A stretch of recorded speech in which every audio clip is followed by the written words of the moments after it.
die nuus vanaand, president Cyril Ramaphosa probeer sy Amerikaanse amptgenoot Donald Trump oortuig om in Suid-Afrika te belê om misdaad te bekamp.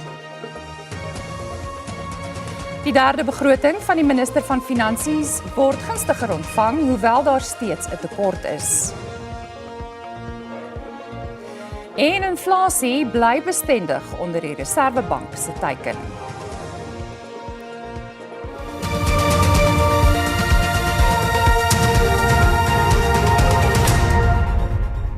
Goeienaand en welkom by die nuus. President Cyril Ramaphosa en sy Amerikaanse amptgenoot Donald Trump hou tans bilaterale samesprekings by die Withuis. Dit nadat 'n oop mediakonferensie gedreig het om die besoek te ontspoor.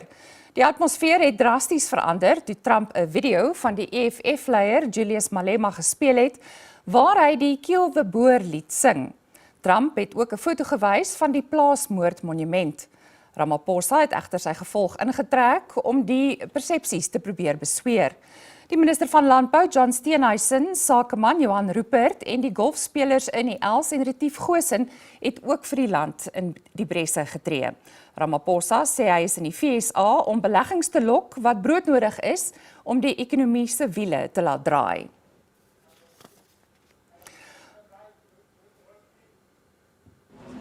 Die ontmoeting wat as een van Ramaphosa se grootste internasionale politieke uitdagings beskou word, het amper 40 minute laat begin. Die twee leiers het vriendelik gegroet en 'n oomblik stil gestaan om vir die media te poseer. Sowel Trump as Ramaphosa is deur gedigte afvaardigings vergesel. Benewens die ministers wat Ramaphosa saamgeneem het, is sy afvaardiging ook van buite die regering versterk, met onder meer twee van Suid-Afrika se bekendste golfspelers in die Els en Retief Goosen. Els en die sakeman Johan Rupert het blykbaar die ontmoeting tussen die twee presidente help reël.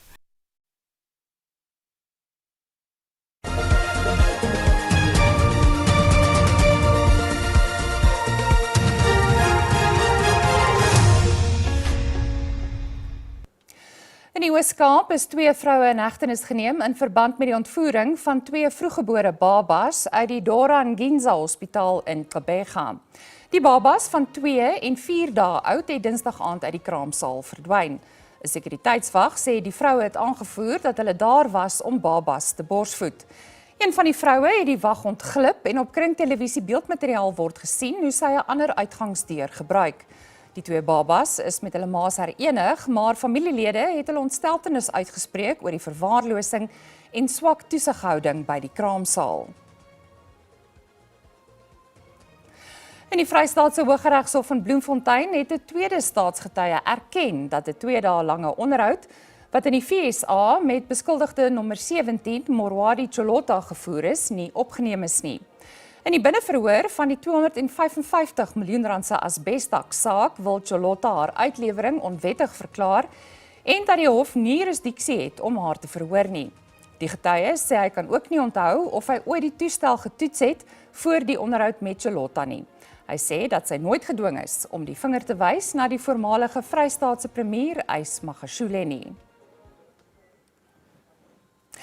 En nou die insetsel oor president Ramaphosa en meneer Trump se ontmoeting.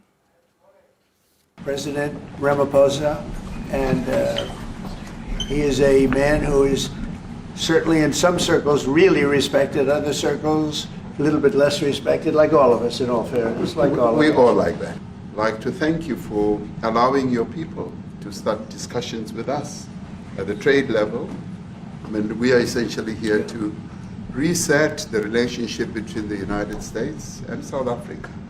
We are long-standing partners in many ways. We've collaborated in many fields, in space issues, in energy and in trade, and we therefore need to reset that, particularly in the light of some of the announcements that you made on trade and investment. We don't care. We can do whatever you want to do. Who are you to tell us whether we can occupy land or not? We are going to occupy land. Yeah. South Africa occupy land. That's who we are. Those people were all killed. Have they told you where that is, Mr. President? No. I'd like to know where that is, because this I've never seen. Never be scared to kill. A revolution demand that at some point there must be killing, because the killing is part of a revolutionary act. I must tell you, Mr. President, we have had a tremendous number of people, especially since they've seen this. Generally, they're white farmers, and they're fleeing South Africa, and it's a very sad thing to see. We were taught by Nelson Mandela that whenever there are problems, people need to sit down around a table and talk about them. Well, there are and this is problems. precisely what we would also like to talk about, including, of course, trade matters, investment matters. So the issues that concern you as the United States, Those are all recent. Those are all deaths. yeah, in many ways, I mean, one should say you are a partner of South Africa, and you are raising concerns, and these are concerns that we are willing to talk to you about. But certainly the majority of South Africa's commercial and smallholder farmers really do want to stay in South Africa and make it work. And I've just come from the largest agricultural show in the Southern Hemisphere with organized agriculture and farmers, and the majority of them want to stay. But they too there have a memorial to those who've died as a result of farm attacks. And as the Minister of Agriculture, it is something that I'm particularly exercised with my colleagues at police and my colleagues in the justice cluster to start making farm attacks and stock theft a priority crime. We still want to see our country flourish. You know, we've got some great things going on. Business is getting involved with government. Farmers are getting involved in local municipalities, trying to rebuild some of the infrastructure that's been decaying for a long time. So there's a lot of coexistence going on and help from a lot of areas.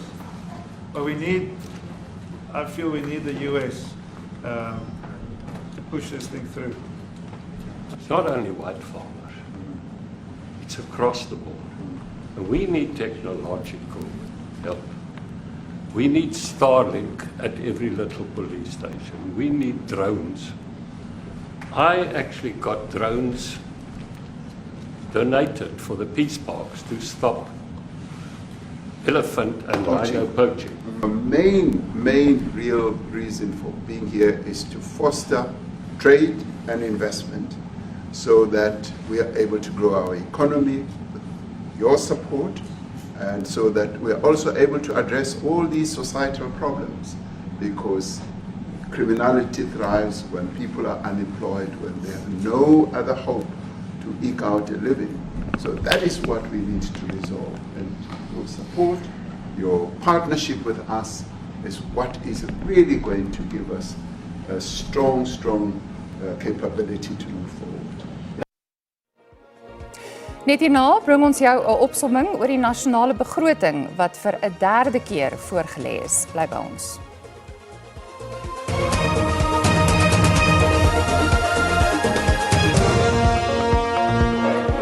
Die minister van Finansies, Enoch Godongwana, se ekonomiese beleid bly toegespits op ekonomiese groei en werkskepping, ondanks somber ekonomiese omstandighede.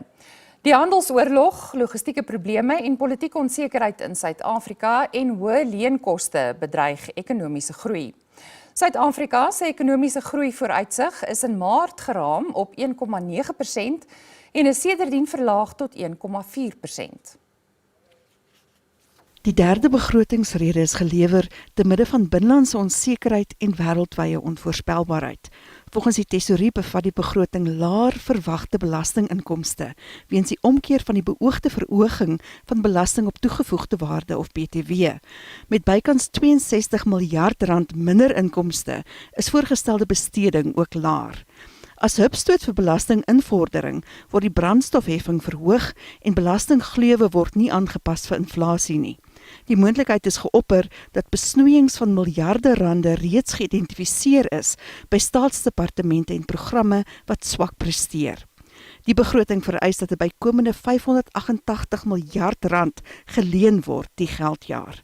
Regeringsskuld is op 77,4% van bruto binnelandse produk, 1,2% hoër as voorspel en die hoogste in die demokratiese bestel. 22 sent uit elke rand belasting ingevorder word gebruik vir skulddienskoste, oftewel 1,2 miljard rand per dag. Debt is peaking in this financial year, but is beginning to a downward trend. And the higher number than the 12th of March at the moment is occasioned, mark that point, by the change in the GDP number. Kenners glo dat die partye in die regering vir nasionale eenheid en graderingsagentskappe die begroting sal goedkeur. Over the 3-year period, National Treasury seems determined to contain the overall increase in expenditure, but of course paying significant attention to boosting tax collections. Over the last couple of months, we've had a bit more political uncertainty, more global risks coming through, and I would say that the medium-term growth forecasts have come down a notch. And so on the back of that, I think that rating agencies might actually want to take a bit of a wait-and-see approach. Ander glo dat volgehoue strukturele hervorming die sleutel is tot beter groei en werkskepping.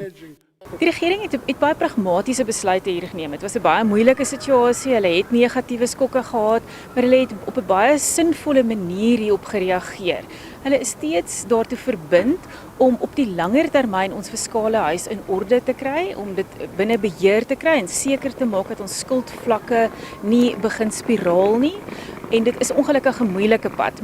Die regering beplan om net meer as 'n biljoen rand te bestee op infrastruktuur oor die mediumtermyn. Hy sê die meeste geld gaan gebruik word om die land se kragopwekkingsvermoë te vergroot, die vervoernetwerk op te gradeer en uit te brei en om sanitasie en waterstelsels te verbeter.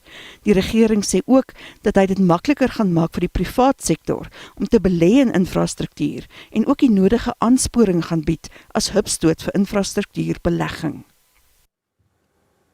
Die belastingbetaler sal sy hand nog dieper in sy sak moet steek as hy 'n dampie wil maak of 'n doppie wil skink, want sondebelasting sal volgens die derde begrotingsrede nog meer verhoog word. Die sogenaamde sondebelasting en 'n verhoogde brandstofheffing sal na verwagting 18 miljard rand se inkomste in die 2025-26 boekjaar genereer. Die verhoogde brandstofheffing sal petrol met 16 sent per liter opstoot. Diesel sal met 15 sent verhoog word. Moutbier word met R9.18 per liter verhoog. Spiritualee se prys sal met sowat R6 per 750 ml toeneem. Vonkelwyn styg met R1.20 per liter en 'n pakkie sigarette se prys gaan met R1.04 styg.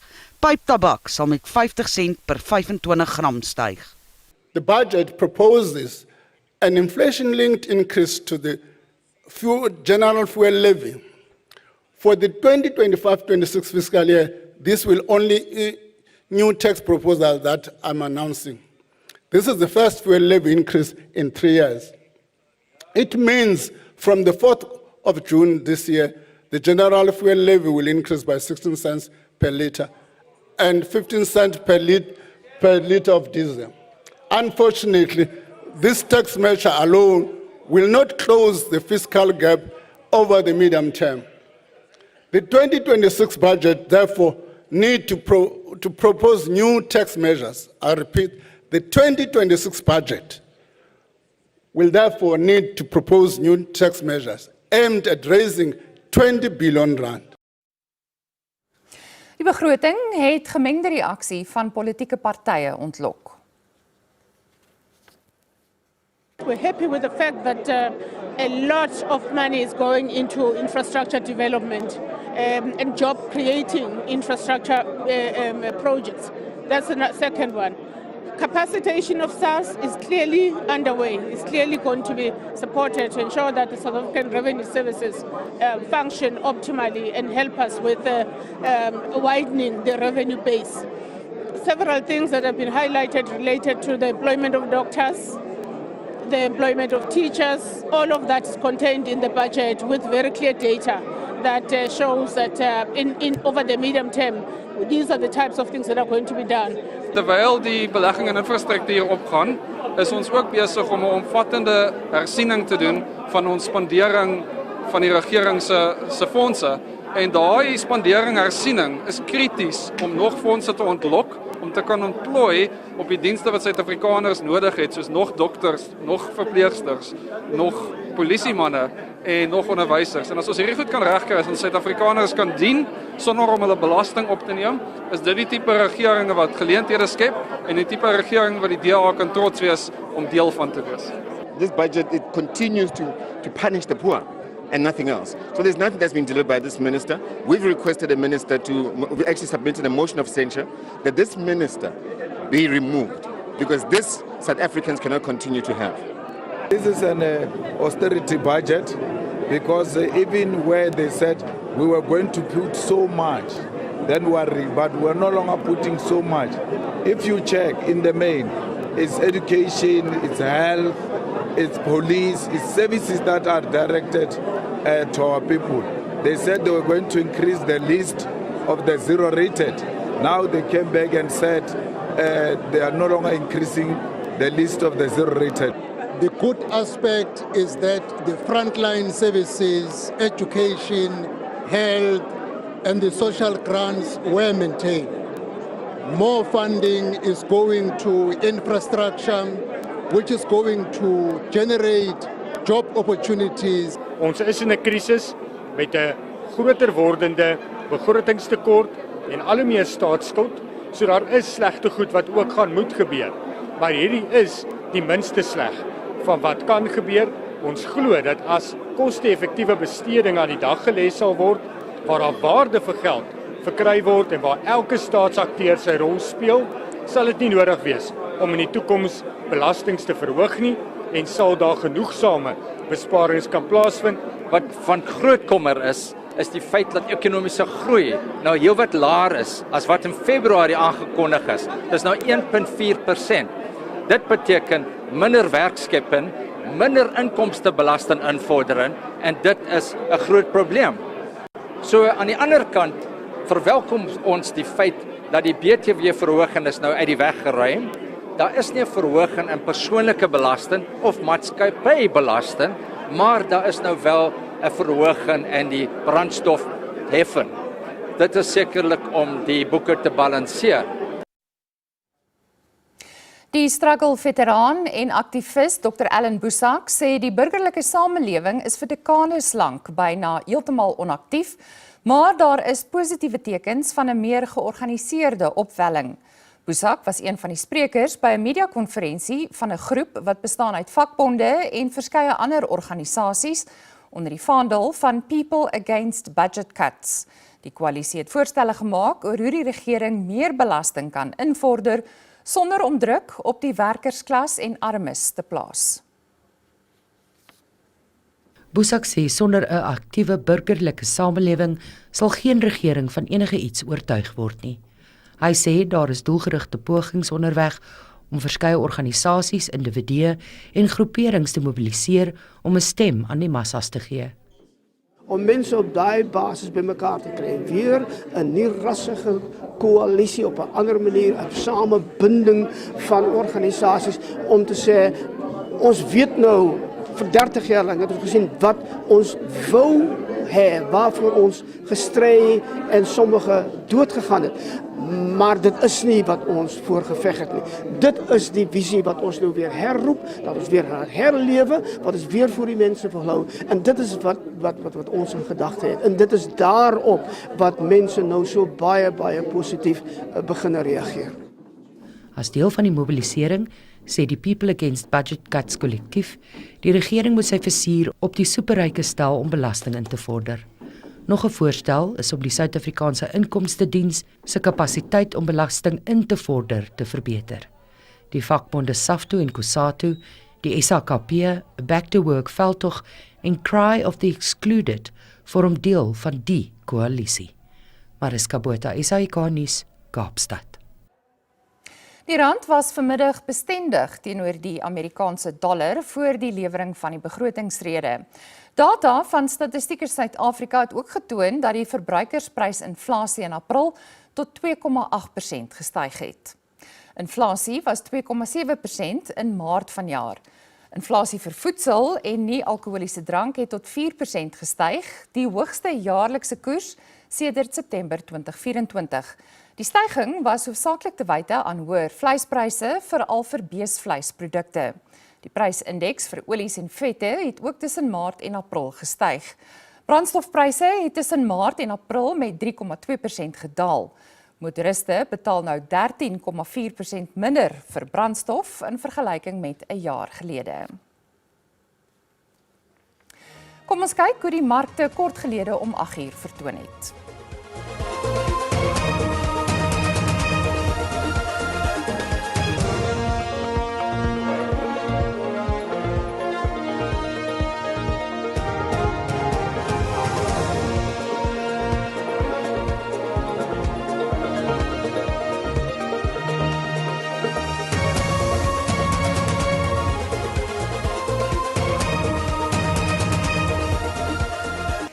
Dis wat ons moet groet vanaand. Totsiens.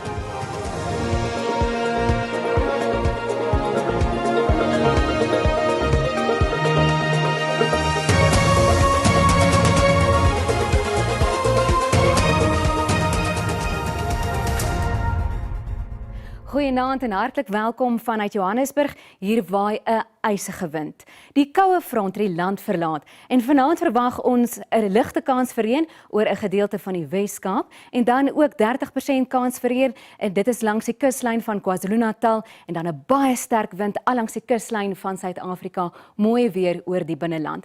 Nou kyk ons na môre en dan ook 'n 30% kans vir reën langs die kuslyn van die Oos-Kaap, KwaZulu-Natal en steeds 'n sterk wind langs die Ooskus en dan ook langs die Suidkus van Suid-Afrika. Miskolle langs die Weskus en 'n gedeelte van die Vrystaat. En hierdie toestande is dan vir môre.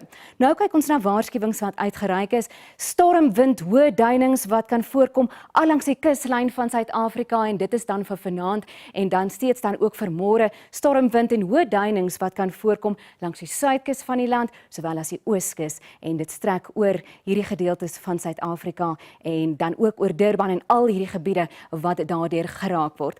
Nou kyk ons na die temperature kortliks in Gauteng, oornag in Pretoria 7 later 19, Johannesburg se maksimum sal 17 wees en Vereniging 5 later 16 grade Celsius. Ons beweeg na die noorde en daar in Limpopo 23 vir Musina, Palabora 26, Bella oornag 6 later 24 sal die maksimum daar wees. Die volgende provinsie is dan Mpumalanga en daar ook die temperature rondom 20, Mbombela 21, warmer in Skukuza 25 en Standerton oornag 2 later 18, mooi weer oor die grootste gedeelte van hierdie provinsie.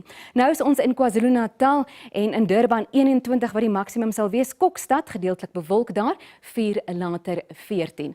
Die volgende provinsie in ons weervoorspelling is die Oos-Kaap en dan ook temperature rondom 20 vir die Oos-Kaap, Klebega 22, Holomore oornag 6 later 16. Die volgende provinsie die Wes-Kaap en daar kyk ons na temperature van 18 vir Kaapstad en dan oornag 9 daar, Mossel Bay en George oornag 10 grade Celsius.